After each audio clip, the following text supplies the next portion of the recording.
கர்த்தருடைய பரிசுத்த நாமத்துக்கு ஸ்தோத்திரம். இந்த நாளில் நாம் பார்க்கக்கூடிய வார்த்தை எழுதப்படாதவைகளும் எழுதப்படும் என்று சொல்லி. எழுதப்படுவது என்பது அங்கீகரிக்கப்படுவதற்கு அர்த்தம். ஒரு நபரை குறித்து நாம் எழுதும்பொழுது அவர் முக்கியமான ஒரு நபராக இருக்க வேண்டும். அவர் ஏதாவது சாதனை செய்தவர்களாய், இல்லை அவர்கள் செய்த செயல் ஒரு முக்கியமான செயலாக இருக்க வேண்டும். அப்பொழுது நாம் அவர்களை குறித்து எழுதுவோம். எழுதப்படாதவைகள் என்பது ஒரு நபரை அங்கீகரிக்காமல், இல்லை அந்த நபரை பொருட்டாய் எண்ணாமல் இருப்பதற்கு தான் அர்த்தம். இதுதான் எழுதப்படாதவைகள் என்று நாம் பார்க்கிறோம். ஆனால் நம்முடைய வாழ்க்கையிலும் அநேக தேவ பிள்ளையுடைய வாழ்க்கையிலும் அநேக காரியங்கள் மனுஷனால் கருதப்படாதவைகள், மனுஷனால் அங்கீகரிக்கப்படாதவைகள், மனுஷனால் நினைக்கப்படாதவைகளும் கர்த்தரால் நினைக்கப்பட்டிருக்கிறது, கர்த்தரால் எழுதப்பட்டிருக்கிறது என்பதை நாம் பார்க்கிறோம். உதாரணத்திற்கு சில காரியங்களை நாம் பார்ப்போம். அங்கீகரிக்கப்படாத துன்பங்கள். ஒருவேளை நம்முடைய வாழ்க்கையில் அநேக துன்பங்களை நாம் பட்டிருக்கலாம், அநேக கண்ணீர்களை நாம் சிந்தியிருக்கலாம், அநேக வேதனைகளை நாம் தாண்டி வந்திருக்கலாம். நாம் எத்தனை முறை கண்ணீர் சிந்தினோம் என்பதையும், எத்தனை முறை நாம் அலைந்து திரிந்திருக்கிறோம் என்பதையும் நாமளே மறந்தாலும் தேவன் அதை மறக்க மாட்டார், அதை நினைவில் வைத்து கொண்டிருக்கிறார். உதாரணத்துக்கு சங்கீதம் 56:8 சொல்லுகிறது, என் அலைச்சல்களை தேவரீர் எண்ணி இருக்கிறீர், என்னுடைய கண்ணீர் உம்முடைய துருத்தியில் அல்லவோ இருக்கிறது என்று சொல்லி பார்க்கிறோம்.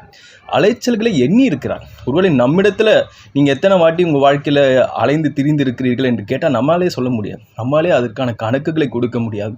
ஆனால் கர்த்தர் அந்த காரியங்களும் எண்ணி வைத்திருக்கிறார். அது மாத்திரமல்ல, அந்த வசனத்தினுடைய அடுத்த பகுதி சொல்லுகிறது, என் கண்ணீரை துருத்தியில் வைத்திருக்கிறார் என்று சொல்லி, என்னுடைய கண்ணீரை உம்முடைய துருத்தியில் வையும் என்று சொல்லி. ஆமென்.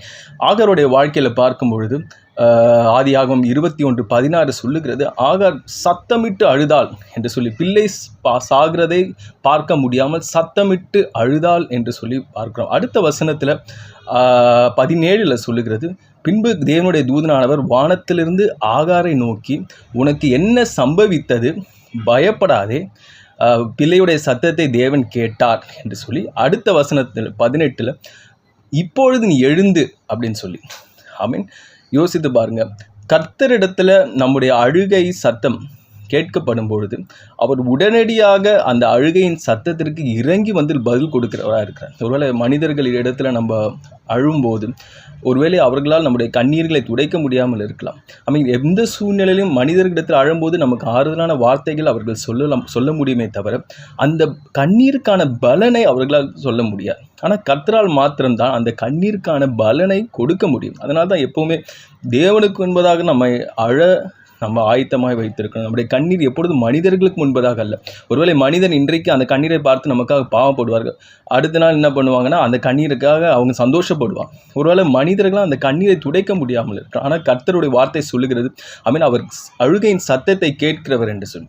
முதல்ல ஆகார் அழுத பொழுது, ஆகாருக்கு ஜெபிக்க கூட தெரியாது, ஆனால் அவர் செய்த முதல் காரியம் அவள் அழுத பொழுது ஆண்டவர் முதல்ல செய்தது என்னவென்றால் அவளிடத்தில் பேசினார்.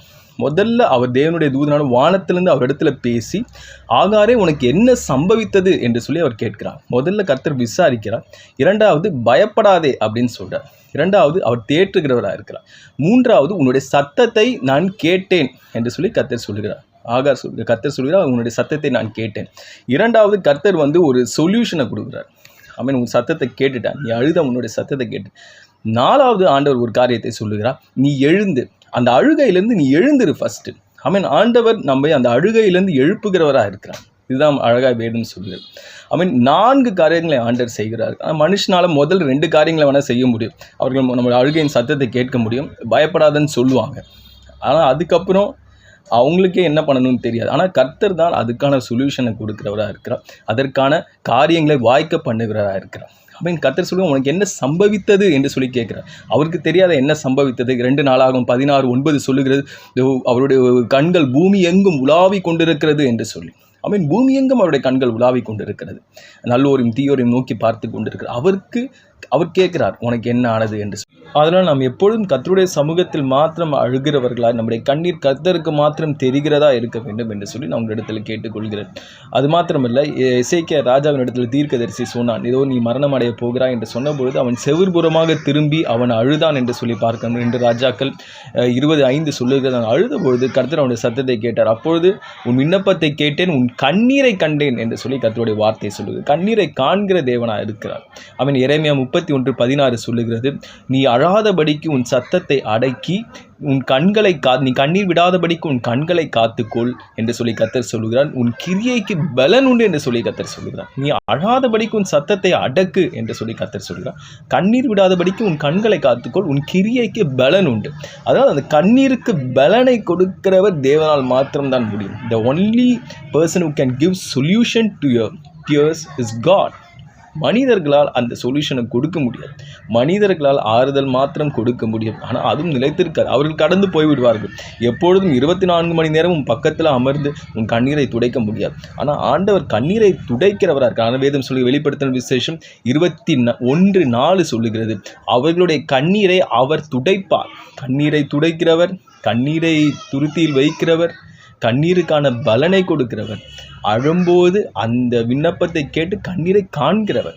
இப்படி நம்ம விட்டு அந்த கண்ணீருக்கும் கர்த்தர் அநேக பலன்களை கொடுத்து அந்த கண்ணீரை எல்லாம் அவருடைய கணக்கில் வைத்திருக்கிறார் என்று சொல்லி நாம் பார்க்கிறோம். அதுக்கப்புறம் இரண்டாவதாக ஒரு காரியத்தை நாம் பார்க்கும், அங்கீகரிக்கப்படாத நீதி என்று சொல்லி, இல்லை என்றால் தாமதமான நீதி என்று சொல்லி நாம் பார்க்கிறோம். சில எல்லைகளில் சில அநேக தேவ பிள்ளைகள் சொல்வார்கள், எனக்கு நீதி சரி கட்டப்படவில்லை, நான் இவ்வளோ நல்லது பண்ணேன் ஆனால் என்னை ஏமாற்றினார்கள், நான் இவ்வளவு காரியங்கள் பண்ணேன் ஆனால் என்னை தீமை தான் செய்தார்கள் என்று சொல்லிப்பார்கள். பிரசங்கி 3:16 சொல்லுகிறது, பின்மாரிக்கு கீழ் நியாயஸ்தலத்தை கண்டேன், அங்கே அநியாயம் இருந்தது, நீதி ஸ்தலத்தை கண்டேன், அங்கே அநீதி இருந்தது என்று சொல்லி பக்தன் சொல்லுகிறான். அடுத்த வசனத்தில் இவ்வாறு சொல்லப்படுகிறது, எல்லா எண்ணங்களும் எல்லா செய்கைகளும் வருங்காலத்தில் நியாயம் தீர்க்கப்படும் என்றும் சன்மார்க்கனையும் துன்மார்க்கனையும் கர்த்தர் நியாயம் தீர்ப்பார் என்று சொல்லி கர்த்தருடைய வார்த்தை சொல்லுகிறது.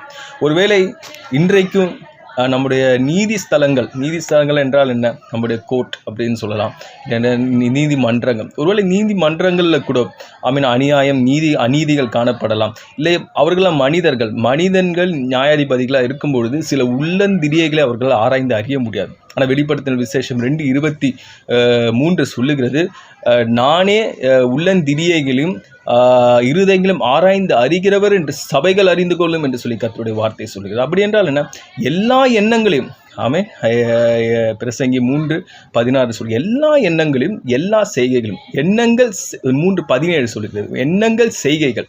அப்படி என்றால் ஒரு செய்கை செய்ய வேண்டும் என்றால் முதல்ல அதற்கான எண்ணம் வேண்டும். நமக்கு ஒருத்தர் தீமை செய்கிறார்கள் என்றால் அந்த தீமையை குறித்து அவர்கள் யோசித்திருப்பார்கள், அதை குறித்து அவர்களுக்கு ஒரு எண்ணம் வந்திருக்கும்.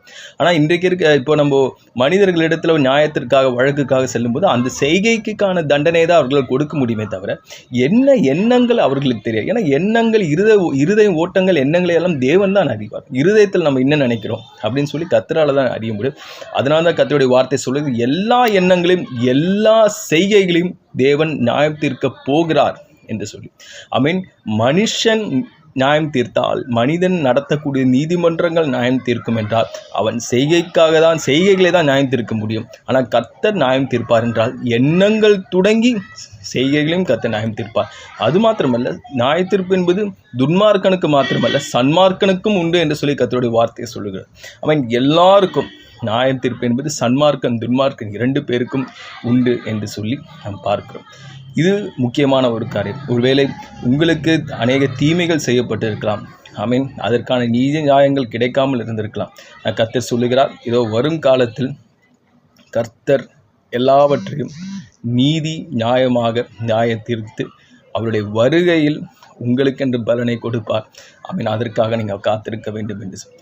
மூன்றாவது ஒரு காரியம், மறக்கப்பட்ட விசுவாசம் என்று சொல்லி. ஒருவேளை நீங்கள் கர்த்தருக்காக எழுந்து பிரகாசித்திருக்கலாம், கர்த்தருக்காக எழுந்து பிரகாசிக்கக்கூடிய நபர்களாக இருக்கலாம். ஆனால் உங்களுடைய விசுவாசத்தை மனிதர்கள் பார்க்காமல் இருக்கலாம், கர்த்தர் பார்க்கிறார் என்று சொல்லி நீங்கள் கர்த்தருக்காக படுகிற ஒரு சின்ன சின்ன பிரயாசங்களை கர்த்தர் நோக்கி கொண்டு அதை பார்த்து கொண்டு தான் இருக்கிறார். மல்கியா 3:16 சொல்லுகிறது, கர்த்தருக்கு பயந்தவர்கள் ஒருவரோடு ஒருவர் பேசிக்கொள்வார்கள், அப்பொழுது கர்த்தர் அதை கவனித்து கேட்பார்.